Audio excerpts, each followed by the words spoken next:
ఏ మొత్తం అంతే back side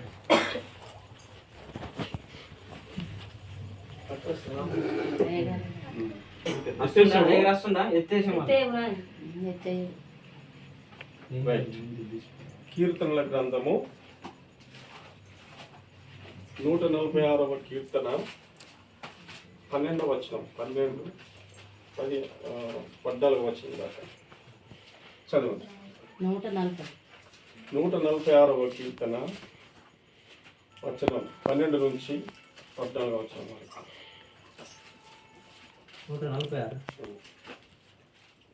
12వ వచనం నుంచి చదవండి. 147 ఇళ్ళ ఉన్నది. 12వ వచనం. యెహోవాను కొనియాడుము, సీయోను నీ దేవుని కొనియాడుము. ఆయన నీ గూడారమా బయలుపరిచున్నాడు. నీ మధ్యను నీ పిల్లలను ఆశీర్వదించి ఉన్నాడు. నీ సరిహద్దులలో సమాధానము కలుగజేయువాడు ఆయన. మంచి గోధుమలతో నిన్ను తృప్తిపరచువాడు ఆయన. భూమి ప్రైజ్ ది లార్డ్. హల్లెలూయా. హల్లెలూయా చెప్పండి మంచిగా. హల్లెలూయా. హల్లెలూయా.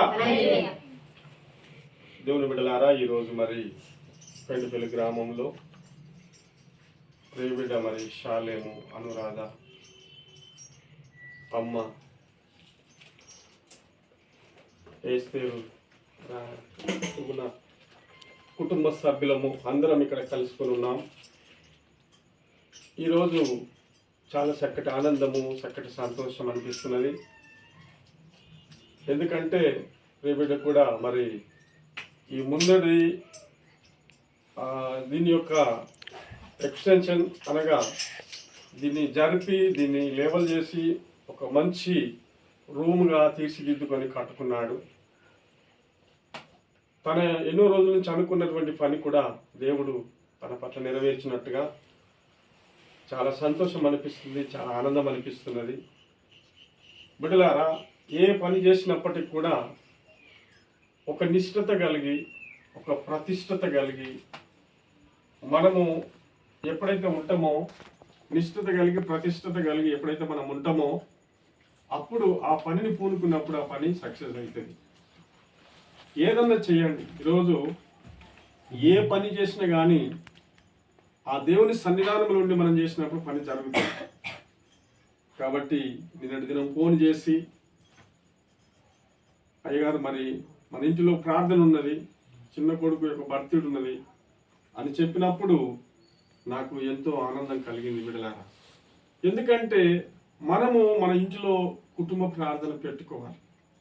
బర్త్డేలు కావచ్చు, మ్యారేజ్ డేలు కావచ్చు, కుటుంబ ప్రార్థనలు కావచ్చు. మనము ఎన్నో రకాలుగా దేవుని సన్నిధానంలో ఉండి మరి మనం ప్రార్థనలు పెట్టుకుంటే ఎంత మనం ప్రార్థనలు పెట్టుకొని దేవుని మయపరుస్తామో అంతగా దేవుడు మనకు తోడుండి మనల్ని దీవిస్తాడు. బిడ్డలారా, నేటి దినము మరి ఈరోజు శాలం విషయంలో కానీ, అనురాధ విషయంలో కానీ మరి చక్కటి జంటగా, చక్కటి దేవుడు ఏర్పరిచిన బిడ్డలుగా మరి వాళ్ళని చూసినప్పుడు కూడా నాకు కూడా ఆనందం కలుగుతుంది. వాళ్ళని దేవుడు ప్రేమించడము, మంచి కుమారులు, ఎఫ్రాయిము మనిషిలాగా దేవుడు వాళ్ళని ప్రేమించి 2 కొడుకులను ఇచ్చాడు. బిడ్డలారా, మనం ఎప్పుడైనాను దేవుని సన్నిధానంలో ప్రార్థించుకుంటాను కొరకు మనం ప్రయాసపడుతుంటే మనము మన రెక్కల కట్టము దీవించబడుతుంది, మన పాడి పంటలు దీవించబడతాయి. మనము గురి కలిగి, మనం ఒక ఉద్దేశం కలిగి ఒక మంచి కార్యం చేయబోతున్నప్పుడు దేవుడు మనకు తోడుంటాడు. ఈరోజు మరి ప్రియబిడ్డ యొక్క బర్త్డే సందర్భంలో, చిన్న పేరు ఏం పేరు? సన్నిధి యొక్క బర్త్డే దినంలో మనం కలుసుకుని ఉన్నాము. ఇక్కడ మంచి మాటలు దేవుని వాక్యం తెలియపరుస్తున్నది. యెరూషలేమా యెహోవాను కొనియాడుము, సియోను నీ దేవుని కొనియాడుము. యెరూషలేమా యెహోవాను కొనియాడుము, సియోను నీ దేవుని కొనియాడుము. ఇక్కడ దేవుని వాక్యము తెలియపరుస్తున్నది. యెరూషలేమా యెహోవాను కొనియాడుము, దేశమును గురించి చెప్తున్నాడు, సంఘమును గురించి చెప్తున్నాడు. దేవుని బిడ్డలారా, యెరూషలేము మహాపట్టణాన్ని గురించి మరి తెలియపరచబడుతున్నటువంటిది. యెరూషలేమా యెహోవాను కొనియాడము, సియోను దేవుని కొనియాడము. ఈరోజు కొనియాడడం అంటే ఆయనను ధ్యానము చేయడము, ఆయన యొక్క గుర్తులను మనము జ్ఞాపకం చేసుకునడం, ఆయన చేసిన అద్భుతాలను జ్ఞాపకం చేసుకునడము. సియోను అనగా సంఘము మౌనంగా ఉండడం కాదు, సంఘము నిద్రపోయినట్టు ఉండడం కాదు, సంఘము పండుకున్నట్టుగా కాదు, సంఘము సోమరితనంతో ఉండకూడదు. ఎప్పుడు సంఘములో మేలుకొలుపు జరుగుతున్న వారమే ఉండాలి. మనం ప్రార్థన పరులుగా ఉండాలి, భక్తి పరులుగా ఉండాలి. మన జీవితాంతంలో దేవుని కొనియాడే బిడ్డలుగా ఉండాలి. మన జీవితాంతంలో దేవుని ఆరాధించే బిడ్డలుగా ఉండాలి. ఈ సోమరితనము, ఈ బద్ధకం అనేది మనిషి జీవితంలో దరిద్రానికి సేటు. నిద్ర అంటే చూడండి, నిద్ర దరిద్రానికి సేటు అన్నట్టు ఈ సోమరితనము, ఈ నిద్రమత్తు, ప్రతి విధమైనటువంటి బలహీనతలన్నీ కూడా మరి దరిద్ర సూచనగా ఉంటుంది బిడ్డలారా. అందుకారణాన్ని బట్టి ఇక్కడ అంటాడు, యెరూషలేము యెహోవాను కొనియాడుము, సియోను నీ దేవుని కొనియాడుము, సంగమా లెవ్వు. అందుకే అంటాడు, లెమ్ము తేజరిల్లుము, వెలుగు వచ్చి ఉన్నది. హల్లెలూయా, హల్లెలూయా. లెమ్ము తేజరిల్లుము, వెలుగు వచ్చింది. వెలుగు వచ్చిన తర్వాత ఏం చేయాలి మనము? చెప్పండి. వెలుగు వస్తే ఏం చేయాలి? పొద్దున వెలుగు వస్తుంది, లేవాలి. లెమ్ము తేజరిల్లుము, వెలుగు వచ్చింది, లేవు. పండుకోకు సంగమా, పండుకోకు. కుటుంబస్తులారా పండుకోవద్దు, వ్యక్తులారా పండుకోవద్దు. మనం మేలుకొని ప్రార్థన చేయాలి, కూడుకొని ప్రార్థన చేయాలి, దేవుని మయపరచాలనేది నేటి దినము నేను మీకు తెలియపరుస్తున్నాను. అందుకే రెండో విషయంలో ఇక్కడ ఆయన నీ గుమ్మము గడియలు బలపరుచున్నాడు, నీ మధ్య నీ పిల్లలను ఆశీర్వదించున్నాడు. ఆయన నీ గుమ్మముల గడియలను బలపరుచున్నాడు, నీ మధ్యను నీ పిల్లలను ఆశీర్వదించున్నాడు. దేవుని బిడ్డలారా, నీ గుమ్మముల గడియలు బలపరుస్తాడు. మన గుమ్మముల యొక్క గడియలు బలపరుస్తాడు, మన తలుపులను బలపరుస్తాడు, మనకు తలుపులకు ఉన్నటువంటి గుమ్మములను బలపరుస్తాడు, మన పరిస్థితులను బలపరుస్తాడు, మన జీవితాన్ని బలపరుస్తాడు. ఎప్పుడు? సియోను దేవుని కొనియాడము. హల్లెలూయా. దేవుని కొనియాడుతున్నప్పుడు, దేవుని ధ్యానం చేస్తున్నప్పుడు, నువ్వు కూర్చున్నప్పుడు, నువ్వు లేచినప్పుడు, నువ్వు నడుస్తున్నప్పుడు, నువ్వు దేవుని ధ్యానంలో ఉన్నప్పుడు నీ గుమ్మము గడియలను దేవుడు బలపరుస్తాడు, నీ పరిస్థితులను మారుస్తాడు, నీ బ్రతుకును మారుస్తాడు. దేవుని సన్నిధానంలో మోకరించి ప్రార్థించిన బిడ్డలను దేవుడు ఆశీర్వదిస్తాడు బిడ్డల. అందుకే ఇక్కడ అంటున్నాడు, ఆయన నీ గుమ్మము గడియలను బలపరుచున్నాడు, నీ మధ్య నీ పిల్లలను ఆశీర్వదించున్నాడు. నీ మధ్య నీ పిల్లల్ని ఏం చేస్తుండు? ఆశీర్వదిస్తాడు. నీ పిల్లల్ని ఏం చేస్తాడు? ఆశీర్వదిస్తాడు. బాలుడు నడవలసిన త్రోవన వానికి నేర్పుము, వాడు పెద్దవాడైనప్పుడు దాని నుంచి తొలగిపోడు. ఈరోజు షాలేము అనురాధ పిల్లలను దేవుని సన్నిధిలో పెంచుకున్నట్టుగా నేను గమనిస్తాను. అప్పుడప్పుడు గద్దిస్తాడు కొడతాడు. ఆమేన్, హల్లెలూయా. గద్దించాలి, ఖండించాలి. కొట్టాలంటే బాగా కొట్టద్దు. అలాంటి ఖండించడము, గద్దించడము, కొట్టడం అనేది ఎంతగానో అవసరమై ఉన్నది. ఎందుకంటే వాళ్ళను క్రమశిక్షణలో పెట్టడం ఎంతగానో అవసరమై ఉన్నది. వాళ్ళు పెరుగుతున్నప్పుడు, ఎదుగుతున్నప్పుడు వాళ్ళ జీవితంలో వరదిల్లిన కొలదిగా వాళ్ళు వరదిల్లుతూ ఉంటారు బిడ్డలారా. అందుకు కారణాన్ని బట్టి అంటున్న ఆయన, నీ మధ్యలో నీ పిల్లలను ఆశీర్వదిస్తాను, నీ పిల్లలను నేను ఆశీర్వదిస్తాను. ఎందుకు ఆశీర్వదిస్తాడు దేవుడు చెప్పండి? నీ పిల్లలను నేను ఆశీర్వదిస్తానని అన్నాడు. ఎవరన్నారు ఈ మాట? దేవుడు అంటాడు. ఎందుకు నిన్ను ఆశీర్వదిస్తాడు? ఎందుకు? ఊరికే ఉంటేనే ఆశీర్వదిస్తాడా? ఇప్పుడు పొలం వేసినాం, కలుపు తీయకపోతే వండుతుందా? మందు కాలకపోతే వండుతుందా? నీళ్ళు కట్టకపోతే వండుతుందా? మరి మన జీవితంలో కూడా అంతే కదా. ఆయన నీ మధ్య నీ పిల్లలను నేను ఆశీర్వదిస్తానన్న కారణం ఏంటంటే, నీ మంచితనాన్ని బట్టి, నీ భయభక్తులను బట్టి, నీ క్రమశిక్షణను బట్టి, నువ్వు నడుస్తున్న విధానాన్ని బట్టి, నీ నడక పడకను చూసి దేవుడు నిన్ను ఆశీర్వదిస్తాడు. నిన్ను ఆశీర్వదించిందే కాకుండా నీ పిల్లలను ఆశీర్వదిస్తాడు. ఇంకో మాట ఏమంటాడు? నీ పిల్లలను నేను ఆశీర్వదిస్తానని చెప్పాడు. నీ పిల్లలను నేను ఆశీర్వదిస్తాను. తల్లిదండ్రుల ఆశీర్వాదము తరతరములు 1000 తరముల వరకు ఉంటున్నది బిడ్డ. ఈరోజు అలాంటి ఆశీర్వాదాలకు కారకులుగా తల్లిదండ్రులు లేరు. చాలా కుటుంబాలలో ఈ జనరేషన్ అయిపోతే ఇంకా లేదు. అంటే ఈ రీతిగా ఉన్నటువంటి వారి పిల్లలు ఎక్కడ దీవించబడతారు, పిల్లలు ఎక్కడ ఆశీర్వదింపబడతారు, వాళ్ళ ఎడ్యుకేషన్ ఏడ డెవలప్మెంట్ అవుతుంది, వాళ్ళు చదువుతున్న చదువులలో విస్తీర్ణత ఎప్పుడు పొందుకుంటారు, వాళ్ళు మంచి మెరిట్ మంచి చదువులు ఇవన్నీ కూడా ఎప్పుడు పొందుకుంటారు అంటే మన సోమరి బద్ధకము మనల్ని ఏం చేస్తుంది, బలహీనపరుస్తుంది. మన పిల్లలు చదువు, మనం ఎదిగం, పిల్లలు ఎదగం.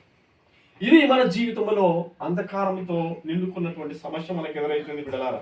అందుకే నీ మధ్య నీ పిల్లలను ఆశీర్వదించి ఉన్నాడు. నీ సరిహద్దుల్లో సమాధానము కలుగజేయవాడు ఆయనే కదా. నీ సరిహద్దుల్లో ఏం కావాలి, నీకు సమాధానము కావాలి. నీ సరిహద్దులో సమాధానం కావాలి, నీ ఇంటిలో సమాధానం కావాలి, నీ పొలం కాడ సమాధానం కావాలి, నీ గ్రామంలో సమాధానం కావాలి. ప్రతి వారి దగ్గర నీకు మర్యాద సమాధానములు ఉంటూ ఉండాలి. షాలేము విషయంలో జ్ఞాపకం చేస్తే నాకు ఊరు వాళ్ళందరూ కూడా గౌరవిస్తాను, నేను అందరిని కూడా గౌరవిస్తాను అని చెప్తూ ఉంటాను. నిజమే, నేను అనుకుంటాను ఆయన మర్యాదను బట్టి కూడా అందరూ కూడా ఆయన గౌరవించడం, అందరికి కూడా ఒక ప్రియమైన వ్యక్తిగా కనబడము, ఈ గ్రామంలో ఒక మంచి వ్యక్తిగా కనబడడం అనేది ఎంతగానో చాలా సంతోషకరం ఉంటుంది. బిడ్డలారా, అందరికీ మనం మంచి పేరు తెచ్చుకున్న వారమే ఉండాలి. అందరి మధ్యలో మంచి సమాధానం కలిగిన వారమే ఉండాలి. ఈర్షలు, పగలు, దేశాలు, కుట్రలు, కుతంత్రాలు మనకు అవసరము లేదు. అందరినీ ప్రేమిస్తున్న వారమే ఉండాలి. నేను ఒక సండే రోజు ఏమన్నానంటే, ఈరోజు మేము అందరినీ ప్రేమిస్తాం, చిన్నలను ప్రేమిస్తున్నాం, పెద్దలను ప్రేమిస్తాం. కారణం ఏంటిదనంటే, అమ్మ మేము అనుకునేది అంటే ఒక రోజు అంటున్నా నేను, కనుక మనం అందరినీ ప్రేమించడానికి కారణం ఏంటంటే క్రీస్తు యేసునకు కలిగిన మనస్సు మనలో ఉన్నది కాబట్టి, దేవుని ప్రేమ మనలో ఉన్నది కాబట్టి మనం అందరినీ ప్రేమించాలి. అందరినీ ప్రేమించకపోతే క్రీస్తు బిడ్డలము కాదు. మనం ప్రతి వారితో మర్యాదగా నడవాలి, ప్రతి వారిని ప్రేమించే వారంగా ఉండాలి. కనుక ప్రతి వారితో సమాధానంగా ఉండాలి. కుటుంబంలో భార్య భర్తలు సమాధానంగా ఉండాలి. కనుక ప్రతి వారితో సమాధానం అనే జీవితం మనకు కలిగి ఉన్నప్పుడు దేవుడు మనకు తోడుంటాడు. నీ సరిహద్దులో సమాధానం కలుగజేస్తాడు. నీ భూమి కాడ కావచ్చు, నీ ఇంటి కాడ కావచ్చు, నీ సమాజంలో కావచ్చు, ఎక్కడైనానో ఈ సమాధానము నీ జీవితంలో కలుగుతున్నదని నేటి దినము నీకు తెలియపరుస్తున్నాను. హల్లెలూయా. కెమెరా అట్టేటవాడు చక్కగా ఇట్లా పడుతుంది. Praise the lord. Hallelujah, hallelujah. దేవుని బిడ్డలారా, ఇక్కడ నీ సరిహద్దులో సమాధానం కలగజేయవాడు ఆయనే. చివరి మాట ఏంటంటే, మంచి గోధుమలతో నిన్ను తృప్తిపరచేవాడు ఆయనే. ఏం చేస్తాడట? మంచి గోధుమల చేత నిన్ను తృప్తిపరుస్తాడు. మంచి గోధుమలు అంటే ఏంటి? మంచి గోధుమల చేత నిన్ను తృప్తిపరుస్తాడు. మంచి గోధుమలు, నువ్వు పండుతున్న పంటల నుంచి మంచి గోధుమలు, నువ్వు తింటున్న తిండి, నువ్వు తాగుతున్న నీరు, కనుక నిన్ను తృప్తిపరుస్తాడు. నీకు మంచి భోజనం ఇచ్చి నిన్ను ఏం చేస్తాడు? తృప్తిపరుస్తాడు. ఇస్తాడు లేదా? అంటే మంచి గోధుమలు అనేది మంచి భోజనం. మంచి భోజనం చేత నిన్ను తృప్తిపరుస్తాను. నీకు మంచి భోజనం ఇస్తాను, నీకు మంచి వస్త్రాలు ఇస్తాను, మంచి పిల్లల్ని ఇస్తాను. సమాధానంలో నీ యొక్క సరిహద్దుల్లో సమాధానము కలగాలి. సియోను దేవుని కొనియాడుము, యెరూషలేమా యెహోవాను కొనియాడుము. కనుక నీ సరిహద్దులో సమాధానం కలుగుతుంటున్నది, నీ ఇంటిలో సమాధానం కలుగుతుంది బిడ్డలారా. అందుకానని బట్టి ఇక్కడ నీ సరిహద్దులో సమాధానం కలుగజేయువాడు ఆయనే. మంచి గోధుమల చేత నిన్ను తృప్తిపరచువాడు ఆయనే. కనుక నీకు సమృద్ధి ఉన్న తర్వాత ఏమంటారు చెప్పండి? అన్ని ఉన్న తర్వాత ఏమంటారు? దేవుడు అన్ని ఇచ్చాడు నాకు కదా, అన్ని ఇచ్చాడు. భోజనం ఇచ్చాడు, వస్త్రాలు ఇచ్చాడు, ఇల్లు ఇచ్చిండు, కారు ఇచ్చిండు, బైక్ ఇచ్చాడు, మంచి భార్య, మంచి పిల్లలు, మంచి కుటుంబము, హాయిగా హ్యాపీగా, మంచి రిలేషన్, మంచి చుట్టాలు, బంధువులు, అందరము దేవుని ఆరాధించే బిడ్డలుగా ఉండాలి. హల్లెలూయా. చుట్టాలైనా బంధువులైనా ఎవరమైనా మనం అందరము ఏం చేయాలి? దేవుని ఆరాధించాలి. కొందరు చూస్తే కోపం వస్తారు. ఎందుకంటే మనమేమో దేవుని ఆరాధిస్తే మేము బయట కూర్చుంటాం. ఇలాంటి చుట్టాలు ఉన్నారు, ఇలాంటి బంధువులు ఉన్నారు. దేవుని ఆరాధించిన వారు, దేవుని మాయపరిచిన వారు లోకములు ఉన్నారు, దరిద్రులు. బిడ్డలారా, దేవుని ఆరాధించేవారు ప్రాముఖ్యమైనటువంటి వ్యక్తులు. సృష్టికర్తను ఆరాధించేవారు, సృష్టికర్తను సేవించేవారు, వారి జీవితంలో మేలు జరుగుతాయి. బిడ్డలారా, ఈరోజు మరి ఈ కుటుంబంలో కలుసుకొని ఈ రీతిగా దేవుని ఆరాధించడానికి గొప్ప ధన్యత దేవుడు అనుగ్రహించాడు. యెషయా గ్రంథం ఒకటి చూసి నేను ముగిస్తాను. యెషయా గ్రంథము 44:3 యెషయా గ్రంథము 44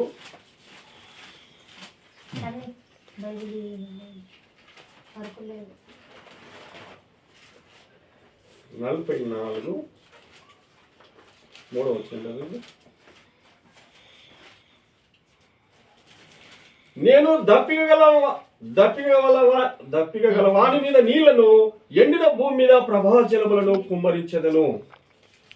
చదవమ్మా, నువ్వు చదివితే గట్టిగా 3వ 44:3 నేను దప్పిగల వాని మీద నీళ్లను, ఎండిన భూమి మీద ప్రవాహ జలములను కుమ్మరించెదను. నీ సంతతి మీద నా ఆత్మను కుమ్మరించెదను. నీకు పుట్టిన వారిని నేను ఆశీర్వదించెదను. దేవుని వాక్యము తెలియపరుస్తుంది. దప్పిక గల వాని మీద నీళ్లను, ఎండిన భూమి మీద ప్రవాహ జలములను కుమ్మరించెదను. దప్పిక గల వాని మీద, దేవుని బిడ్డలారా, ఇక్కడ దప్పిక గల వాని మీద నీళ్లను. దప్పిక నీకు కలిగినప్పుడు నీళ్ళు ఇస్తే ఏమనిపిస్తుంది? ఇప్పుడు ఎండకెళ్ళి వచ్చినావు, మంచి నీళ్ళు నీకు ఇస్తే ఏమవుతుంది? నీ దప్పిక తీరుతుంది. చెప్పలేని ఆనందం నీకు కలుగుతుంది. దుప్పి నీటి వాగుల కొరకు ఆశపడ్డట్టుగా దాహం వేసినప్పుడు మనం ఆశపడి అత్తున్నప్పుడు ఆ దప్పిక తీర్చడానికి కొరకు నీళ్లు మనకి ఇచ్చినప్పుడు ఏం జరుగుతుంది? ఎంతో ఆనందం కలుగుతుంది, ఎంతో సంతోషము కలుగుతుంది. నేను దప్పిక గల వారి మీద నీళ్లను, ఎండిన భూమి మీద ప్రవాహ జలములను కుమ్మరిస్తాను. ఎండిన భూమి మీద ప్రవాహ జలములను కుమ్మరిస్తే భూమి ఏమవుతున్నది? వర్షం చేత భూమి మెత్తబడుతుంది కదా. వ్యవసాయకుడు ఏం చేస్తాడు? దాన్ని దున్నుతాడు. దున్నిన తర్వాత ఏం చేస్తాడు? విత్తనాలు పెడతాడు. అంటే దాని మీద ఉన్నటువంటి ఎండిన భూమి మీద ప్రవాహ జలములను కుమ్మరించిన తర్వాత తన పనులన్నీ పూర్తిగా చేయబడతాయి. మన జీవితంలో కూడా అంతే. మనకు ఎన్నో మేలుడు దేవుడు చేయడానికి ఎంతో నిశ్చయించుకుంటున్నాడు బిడ్డలారా. అందుకే నీ సంతతి మీద నా ఆత్మను కుమ్మరిస్తాను, నీకు పుట్టిన వారిని నేను ఆశీర్వదిస్తాను. ఈరోజు బర్త్డే సందర్భంలో మరి చిన్నోని సందీప్ది యొక్క బర్త్డే సందర్భంలో మనం కూడుకొని ఈ రీతిగా దేవుని ఆరాధించడానికి చాలా సంతోషంగా, చక్కటి ఆనందంగా మనకు ఉన్నది. శాలెమును కానీ అనురాధను కానీ దేవుడు ప్రేమించి ఇచ్చిన 2 కొడుకులు, ఈ కుటుంబము, మరి మనమందరం కలుసుకొని ఈ రీతిగా దేవుని మయపరుస్తుండగా నీకు పుట్టిన వారిని నేను ఆశీర్వదిస్తానని దేవుడు చెప్పాడు. నీకు పుట్టిన వారిని నేను ఏం చేస్తానన్నాడు? ఆశీర్వదిస్తున్నాను. వీళ్ళను దేవుడు ఆశీర్వదించబోతున్నాడు. ఎందుకంటే లూకా సువార్త 2వ అధ్యాయము 52వ వచనములో దేవుడు జ్ఞానమందును, వయసునందును, దేవుని దయందును, మనుషుల దయందును వర్ధిల్లాడు. కనుక ఈ బిడ్డ కూడా మనందరి దయందును, దైవ సేవకుని యొక్క దయందును, మనందరి దయందును వర్ధిల్లుతూ ఆరోగ్యవంతులుగా ఉంటూ అన్ని విషయాల్లో అభివృద్ధి చెందాలి. 2వ విషయం ఏంటంటే ఇంకా ఎక్కువ మీరు ప్రార్థన చేయాలి బిడ్డలా. నేను మీకు చెప్పే మాట ఏంటంటే శాలెము కానీ, అనురాధ కానీ, సుగుణ కానీ మీరు అందరూ కూడా చేస్తారు. కానీ మీరు ఎక్కువ ప్రార్థన చేస్తే దేవుడు ఎక్కువ మీకు ఆశీర్వదిస్తాడు. మోకరించి ప్రార్థించే బిడ్డలకు దేవుడు తోడుంటాడు. బిడ్డల మన పరిస్థితులు అన్నీ మారుతాయి, మన ఇంటి పరిస్థితులు మారుతాయి, మన స్థితిగతులు మారుతాయి, మన దరిద్రం అంతా దూరం పోతుంది. మోకరించి ప్రార్థించి దేవుని సన్నిధిలో మొరపెడితే దేవుడు ఆశీర్వదిస్తాడు. అందుకే అన్నాడు కదా, సియోను కుమారి, సియోను దేవుని కొనియాడుము, యెరూషలేమా యెహోవాను కొనియాడుము. కొనియాడుతుంటే ఏమవుతుంది? యెరూషలేము ఏంటిదట? యెరూషలేంకి ఏం పేరుంది? శృంగారం అనే పట్టణం. యెరూషలేము మహాపట్టణము, శృంగారమైనటువంటి పట్టణము, సుందరమైనటువంటి పట్టణము. అందుకే ఆ సుందరమైన పట్టణములో ఆ సంఘము దేవుని కొనియాడాలి. ఇక్కడ ఈ ఇంటిలో దేవుని కొనియాడాలి. నిర్మల్లో మనం అందరం కొనియాడాలి. ఎల్లప్పుడూ దేవుని మయపరిచే బిడ్డలే ఉండాలి. ఈ యొక్క నేటి దినము బిడ్డ బర్త్డే దినం సందర్భాన్ని బట్టి సంతోషిస్తూ ఆనందిస్తూ కుటుంబానికి అభినందనలు తెలుపుతూ పిల్లల ఎల్లప్పుడూ ఆయన సన్నిధిలో నడవాలని, మీరు భయభక్తులతో ఉండి ఆయనను మయపరచాలని దేవుడు మీకును మనందరికీ గొప్ప దేవుడు యేసయ్య తోడై ఉండును గాక. ఆమేన్. హల్లెలూయా.